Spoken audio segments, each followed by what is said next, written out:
Welcome to the Genius Factory. Enjoy the video. You start by quickly confirming the keyboard type and then reproduce the fault. You want to know if the left or right shift fails. Once done, isolate software causes, boot in safe mode, or use an on-screen keyboard to verify hardware. Make sure to disconnect power and, for laptops, remove battery if possible before opening. Collect basic tools, small screwdriver, compressed air, isopropyl, and a spare keycap or switch, so you can move immediately into cleaning and inspection without interruption.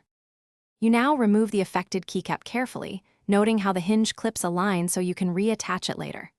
Next, clear debris, blow compressed air around the stabilizer and switch, then use a cotton swab damp with 70% isopropyl to lift sticky residue. Let dry fully. If the keyboard uses a mechanical switch, test by pressing the exposed stem. For membrane keyboards, inspect the rubber dome. If the stabilizer bar is bent or clips are broken, you'll need to replace or realign them before reassembly. You finish by installing the replacement retainer, switch, or keycap. Align the hinge, press until it clicks, and confirm key travel feels even. Once reassembled, power up and test in several apps to verify both shifts work. Type fast and hold for repeat behavior. If problems persist, connect an external keyboard to confirm host issues, reinstall or update keyboard drivers, and consider replacing the full keyboard assembly. One quick troubleshooting tip. If intermittent, check for moisture.